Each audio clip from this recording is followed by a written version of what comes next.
Oh,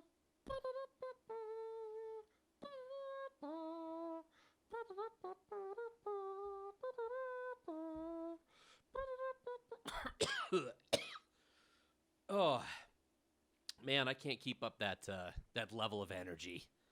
I apologize if the rest of this, uh, training video for Colorado HMIS. I hope it's not too boring in comparison to that just stunning introduction. But I apologize, people. I just can't keep that up. Anyway, my name is Denny Wetmore. I am the HMIS lead for Colorado balance of the state. And we in Colorado HMIS have put together a refresher training for everybody, going over the new HUD standards for 2020, as well as some other fun stuff that we thought you might be able to use as you go through your next year. So let's get started right away. Let's start with an intro to your support brainstem, so to speak. It's called Zendesk. It can be found at cohmis.zendesk.com. If you're watching this video, you should be familiar with the training button here, where you can get training and send all your people to get training. Additional videos and written guides can be found on the resources button, which is right here. If you need to ask a question, you can submit a request up at there at the top of the screen that makes a ticket. You can select which continuum of care you're in, whether that's Metro Denver, Pikes Peak, or balance of the state, and you can select from there. You can also, if you need to go back and look at like the status of some of your old tickets, you can go and sign in using your email address and check your tickets. There's also a full tutorial on how to use Zendesk available, kind of handy-dandy right here on this screen. And if you were on a different page and you need to get back to the home screen, you click on the COHMIS little logo there in the top left corner of your web page, and Bob's your uncle, as they say, to get back to the Zendesk thing. So definitely use Zendesk. It's a great way to get in contact with everybody in Colorado that uses HMIS, so we can help you out. It's got all kinds of training and stuff. It's awesome, so definitely do that. Let's go over our plan for today. So we're going to talk about the HUD data standard changes for 2020. These go into effect October 1st of 2019. We're going to talk about privacy and security requirements to protect our clients. These are things to think about as you're going through your day-to-day.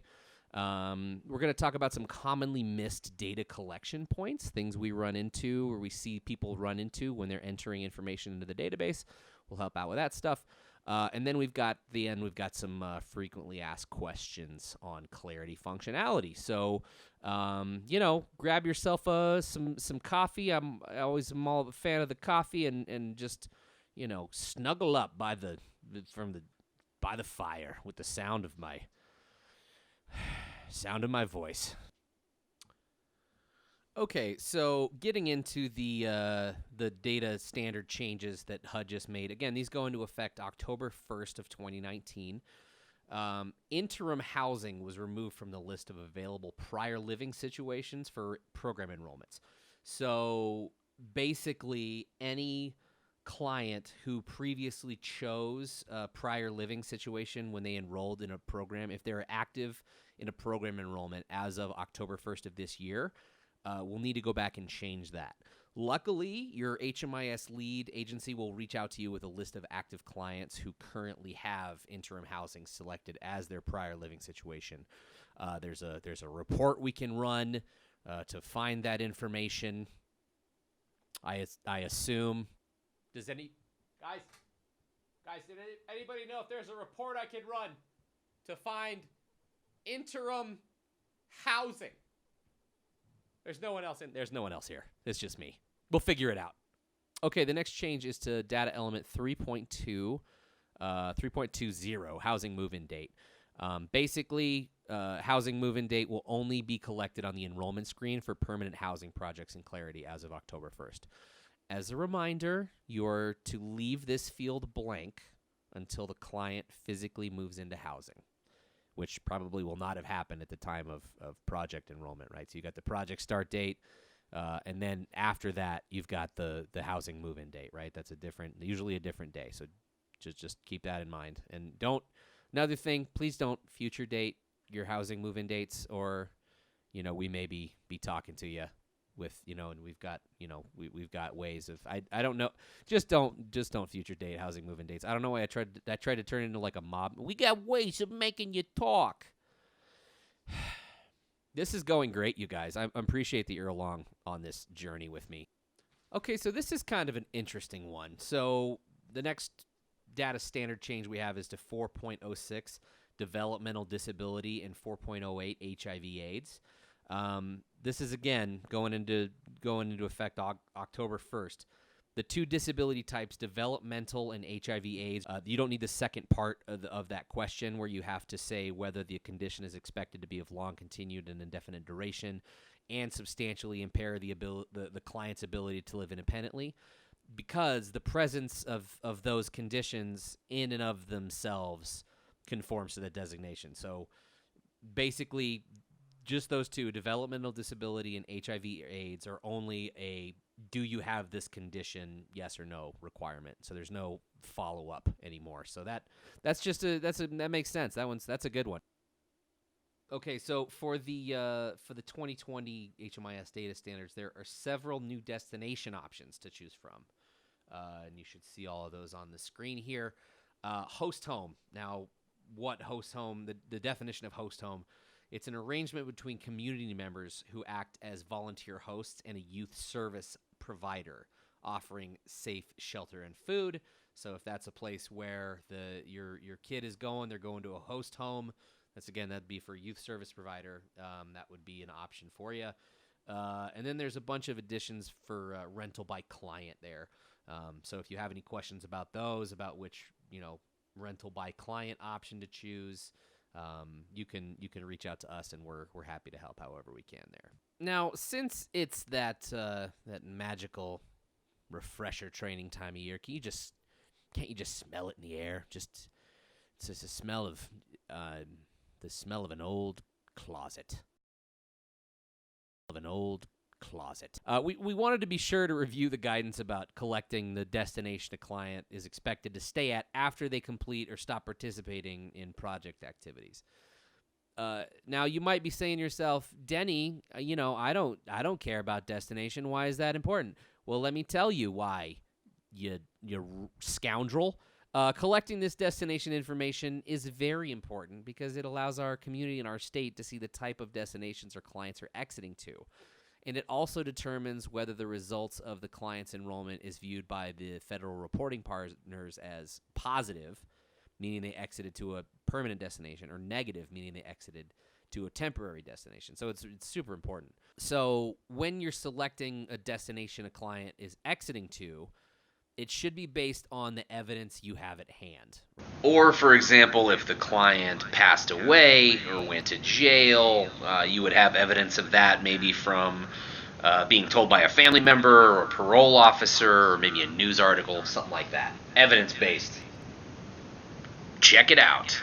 Sometimes clients disappear or they stop participating in your project, right? It does happen, and when it does, you have no evidence to support where they're currently at. So what you're supposed to use is no exit interview completed as their destination. The federal partners consider this as a negative project outcome, and it's also marked as a data quality issue on reports, but it can and it does happen as you work with clients being served by your projects. And when it does happen, this is the appropriate option to select. So no exit interview completed.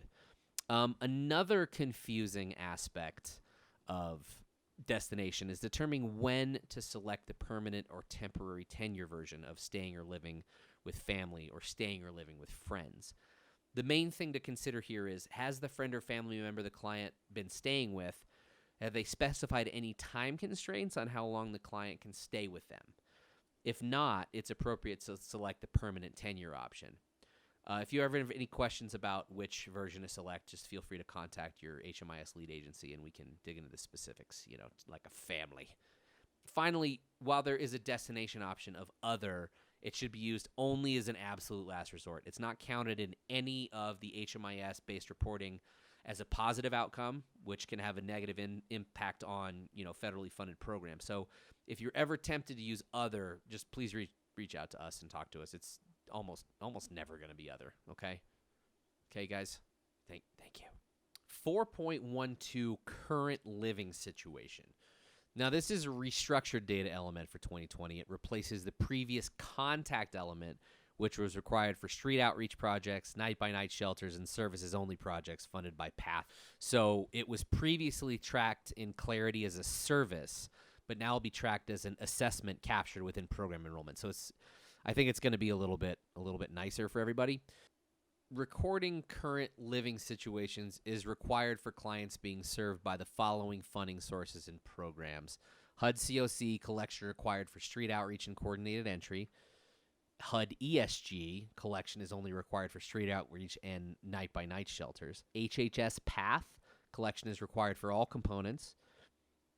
HHS RI collection is only required for street outreach. HUD COC, if you have a youth homeless demonstration program, white HDP program, collection is required for any project type serving clients who meet Category 2 or Category 3 of the homeless definition. So how do you collect data on current living situation? Well, again, if you're one of these programs, you have to record the date and the current living situation the client reports each time a contact with the client's made. Contacts that require the collection of current living situation include such activities as a conversation between a street outreach worker and a client about the client's well-being or needs, an office visit to discuss their housing plan, or a referral to another community service. Now, depending on the current living situation reported by the client, there might be additional questions that we might need to get. Your HMIS lead agencies will disseminate some additional resources to agencies and projects that need to complete the new current living situation assessment. So stay tuned for some additional resources from us HMIS leads, and we'll disseminate those materials to anybody who needs it. Thank you. Here are some program-specific data standard updates.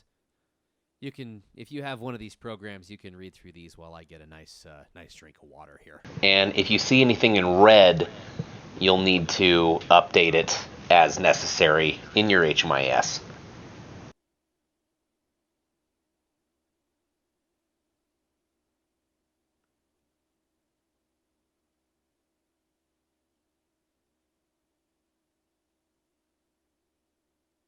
All right, let's talk about privacy and security. So here are a bunch of ways that we can help make our clients safer and more secure.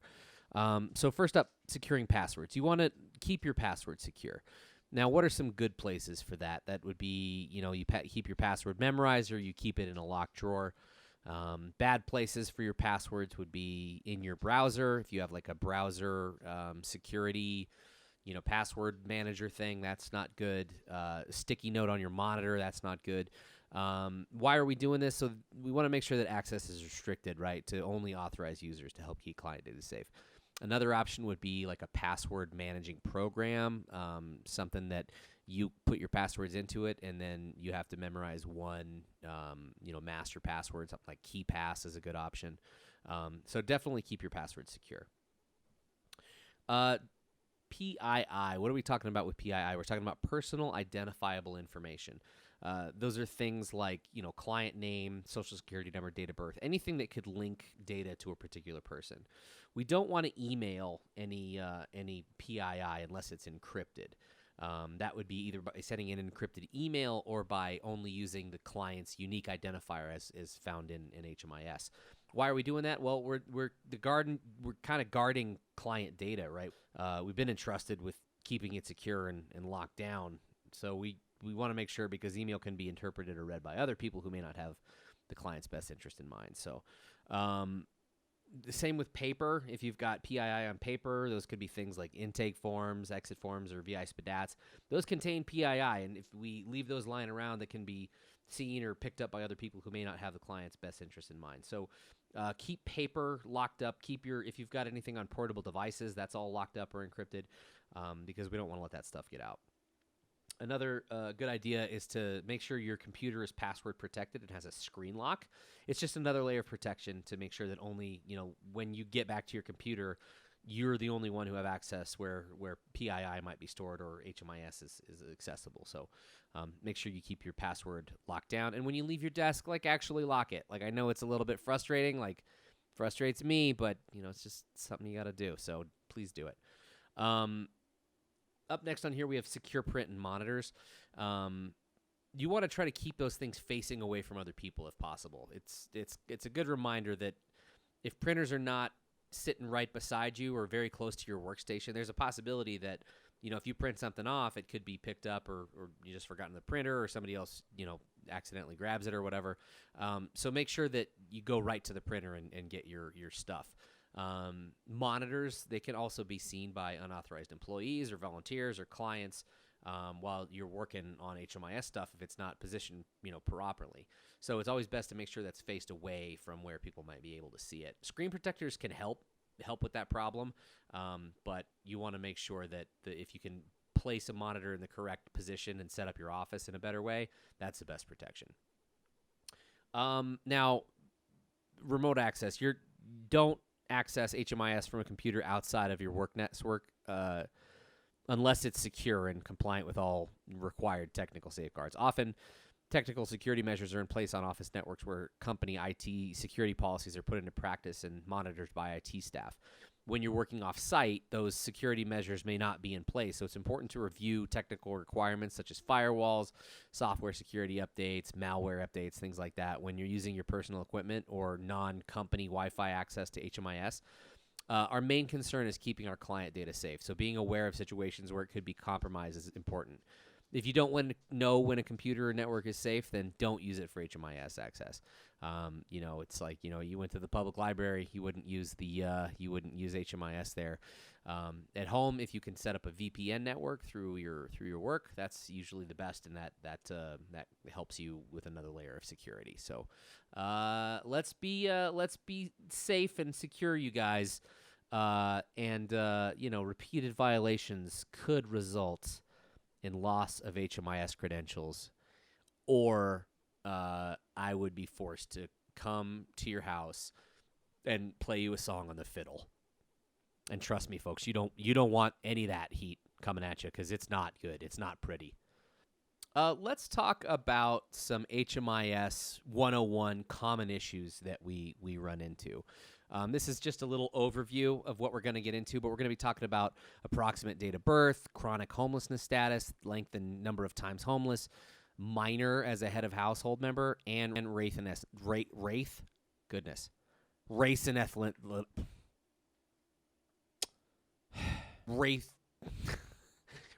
ethnicity. Race and ethnicity it's a tongue twister to say race and ethnicity. So let's go through all these together. Approximate date of birth. What does this mean? Well, the approximate or partial date of birth reported means that the client cannot remember their full or exact date of birth, but is able to recall their age within 1 year. So let's say if your client remembered that they are 64 years old but can't remember their birthday, you would indicate approximate or partial date of birth as the quality, and then January 1st, 1955 as their date of birth, and that makes them 64. So you just kind of round there to the nearest thing they can remember. If they just know that there's a certain age, then you do January 1st of that year. Okay, let's talk about length of time and number of times homeless. So when we're talking about, length of time on the streets, we're talking about this most recent episode of homelessness that the client is experiencing. If, let's say, one person, if they been homeless for the last 15 years, the number of times homeless in the past 3 years would be just one time, because they didn't have any breaks in homelessness. Now, what is a break in homelessness? It's 7 days in any housed situation or 90 days in any institution. So if someone is surfing on a friend's couch and they're there for 7 or more days, that is considered a break in homelessness. So then if they went back onto the streets, that would be a second period of homelessness. Similarly, anything with where a client's in an institution for 90 days or longer, that could be a mental health facility, that could be prison. Anytime they have 90 days or more, that is also considered a break in homelessness. Okay, let's talk about the data standard requirements that we need to collect for someone who's a head of household versus someone who's an adult versus someone who's a child. So if someone comes in and they are presenting as the head of household, on that person we need to collect income, non-cash benefits that apply to the entire household, and health insurance. If you're working with another adult in that household, what you're looking for is income, your individual non-cash benefits, so things that don't apply to the entire household, and then health insurance as well. So the same basic requirements, you're just making sure that you only get individual non-cash benefits for other adults. And then for children, the only thing we collect on them is health insurance. So if you're a head of household but also a minor, we follow just the normal head of household data collection standard. So because there can be households where the child is the head of household. So make sure you're using the correct intake form for your program to ensure that you're collecting the appropriate information. If you need updated forms, you can always get those on our website, which I'm putting on the screen right now. COHMIS.zendesk.com. Use it. Let's talk about the federal standard for race and ethnicity. So per the 62 FR 58782-90, say that 3 times fast, the racial and ethnic categories should be comprehensive in coverage and produce compatible, non-duplicative, exchangeable data across federal agencies. Man, I nailed that on my first take, you guys. Okay, so when we're talking about race and ethnicity, that's 2 different fields we have to select, right? Now, race is a multi-select field, so you can select multiple options for race. Ethnicity is just one or the other. Now, reporting Hispanic or Latino as ethnicity does not fulfill the requirement to report a race. You also have to report a race. If you say client doesn't know for race, you'll get dinged on data quality. So if a client's like, which race should I select? On the screen right now are the definitions of race that you should have available to a client to read so they can choose the correct race to put into the box there. If you have any questions, there's a website there. You can copy that down and check it out. There's also an AAQ out asking for more clarification from the feds on this one. So It's important to remember that while client refused and client doesn't know are data quality issues that should be avoided if possible, sometimes it's just not possible. Let's say, for example, a person of Hispanic or Latino descent doesn't identify as white, even with the explanation, and they'll refuse to answer that question. When they do, it is 100% appropriate to select client refused for race. All data quality issues aside, that's just the way you need to answer that question. So, if a client refuses to answer, that's the answer you select, right? Pretty self-explanatory. what if you are out there and you're like, hey, Denny, I forgot the data quality and timeliness standards that we should be going for? That's okay. I got you. So here's what we're shooting for. This is 95% complete data. This is expected for most programs. Remember that client refused and client doesn't know are not good. That's bad data. So here's how we're hoping to have everything break out. We're going to shoot for this together. So emergency shelters, we're going to try to get everything done the same day. If it's a street outreach program, we're going to try to do two working days, right? And then all other programs, 7 days for everything else. That would be for our timeliness of data. And remember, again, client doesn't know and client refused are considered bad data quality. So this is what we're shooting for. I know it's lofty, but we're gonna get there, people. And we're gonna do it like a family. We're gonna make database easier to use and just keep getting better. We'll all learn more, and then we'll just get better. And HUD will love us all, and it's gonna be great. Okay, so let's talk about, this is actually a pretty good one, logging in. So when you use the database, make sure that you log in frequently because all of the accounts are deactivated after 90 days of inactivity. So then you have to contact us again to get it undeactivated. Undeactivated? Activated? Maybe, Denny? What a ding-dong. We also want to let you know that you can reset your own password. So on the login screen there, right at the bottom, there's a forgot password little thing.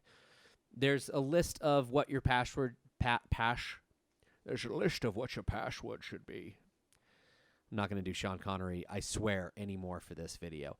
You can read through that. It's normal kind of stuff. Uppercase, lowercase, number, non-alphabetic character. It can't contain your username. Can't be a take on the word clarity. Apparently, I didn't even know that.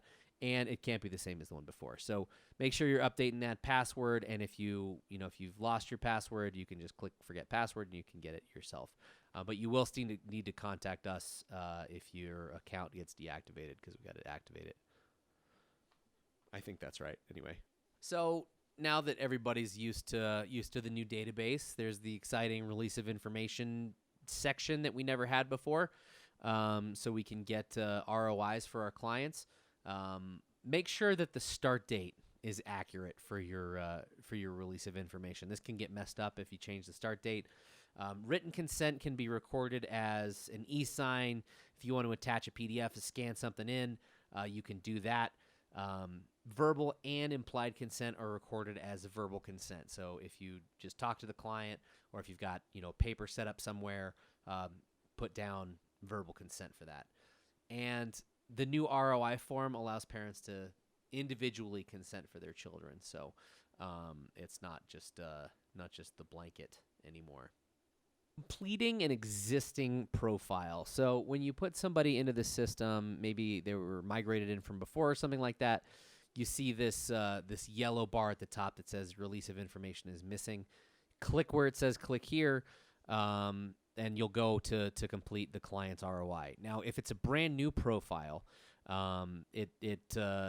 you have to put an ROI in to allow the person to be documented before the profile is ever saved. For existing clients, you have to manually enter it this way. So just keep an eye out for that. If you see clients with those, make sure that you're with the client, get them the forms, get them whatever the kind of consent level that you use is at your agency, and then record it as such in HMIS. There's also another way to update the ROI, and that's by clicking on the little privacy shield on the client level right-hand side panel. Off to the right is that kind of widget area and the little shield thing that will allow you to update the ROI. Just a little tip, little pro tip. Okay, so we're going to talk about the Client Contact tab, which we haven't talked about a whole lot before. The Client Contact tab allows you to record contact information for clients right inside of Clarity. After you go to the Contact tab, you can select the type of contact information you're entering. Is this the client's personal contact info, an emergency contact, the contact info for their friend or family or whatever? Enter relevant phone numbers or email addresses as necessary, and record the date you enter the information into the system. So something to know about the Contact tab is this info is shared system-wide at the basic level. It can't be edited, but it can be viewed. Marking that contact info private prevents that sharing, which can do a disservice to clients in many situations, since maybe we need to contact them, another agency has an opportunity for them or something like that. So the benefit of leaving it not as private allows case managers and users across the state to have the most up-to-date contact info available for a client. So it can really help with connecting clients with housing and things like that. So, at your discretion, leave that private setting turned off so that everybody else can find them if they need to. Let's talk about the Client Location tab. The Location tab in Clarity allows you to record locations or addresses associated with clients in Clarity. After you head to the Location tab, you can select the address type you're entering. Is this the client's current home address, last permanent address where they were housed, a mailing address, whatever? There are 4 fields that are required to enter address information: a name associated with the address, the value and address line 1, the city, and the date you entered the location info into Clarity. Again, here there's an option to select private. There might be some situations where you'd want to leave that information private, like maybe street outreach or something like that. But again, this information is shared at a basic system-wide level, so it can't be edited, but it can be viewed. And that helps leads pull reports demonstrating where clients report last being permanently housed by city, state of Colorado, or outside of Colorado. So that can be really useful, and as we move forward and we start to get better at data analysis and figuring things out, it could be really useful to have that left as public. So again, at your discretion, keep that in mind. Let's talk about household management, probably the number one issue we have in Clarity. So, what you need to remember is there's a difference between a global household and a program level household. So, all clients must exist in HMIS before assigning household relationships. What we do is we start on the head of household. We click manage on the right hand side, then we click join, which can add other people to the household. Now, this section here where we set the relationships, these are not the HUD standards. This is one where it's got like uncle, second cousin, sister, brother, those kinds of things. There's a ton of options for relationships.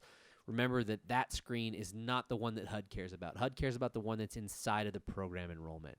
The head of household is designated by a star. If you have any questions, the user guide for HMIS, which is on Zendesk, you'll get more information in section 6 of that user guide.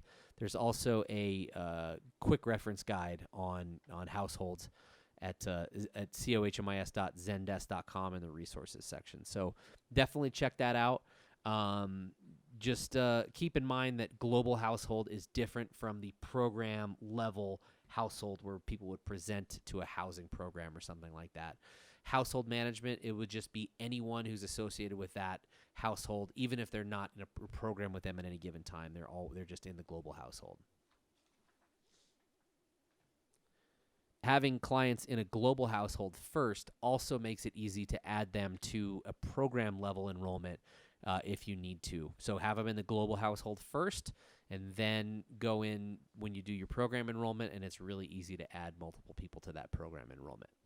If you have any questions, talk to your HMIS leads or go to cohmis.zendesk.com where we have a quick reference guide on this topic, and you can really dig into household management. It can be kind of confusing. We get it. Just remember when you're thinking about global household versus program household that not everyone in a global household needs to be in your program. There can be people outside of that program that are still in the global household. Just because someone is in your client's HMIS global household does not mean you have to enroll them in your program if that's not what you're trying to do. So just keep that in mind. You might be asking yourself, well, is there a way to find out if a household member is in my global household when I enroll them in my program household? There is. When you go to do a program enrollment, you get down at the bottom of the screen, it says include group members, and you can add multiple people if you want to. That is your global household, those toggle switches. So if your household member does not show up in that toggle section, you did not add them to the global household before you did the program enrollment. So you can either go back and add them to the global household first and then redo the enrollment, or you can just save the thing, contact us, and we can get it taken care of for you. But just know that if you are not seeing those extra toggle members with the toggles with all the group members, then they are not in the global household. You need to add them to the global household before you can do the quicker, kind of easier enrollment method where they all go into the same program. If you're having issues with a program and you need to add someone to a program, or you need to change a head of household or reassign a case manager or even view who else is in the household, your best friend is the program panel. If you go into the client's information and then go into their programs, you should, when you click edit next to the program, you should then see the program panel, which is this green or red bar, green if they're active in a program, red if they're inactive in a program. This is on the right-hand side when a program is selected, and this changes whenever a program is selected. It's got really useful stuff, and it's a good way to find errors too. If there's no head of household currently selected, which has happened before with some of the migrated clients, you want to just click on that little edit button next to head of household on the right-hand side, and you can add the household members there that make the head of household member correct there. Sorry, I got a little tongue-tied, but I think the point still remains. Let's talk for a second about the program enrollment tab. So When you click on the client, you find your client, and then you go into their program, the left-hand enrollment tab down below inside of their program, that is the program enrollment tab. It stores all the information from the original enrollment that the client had.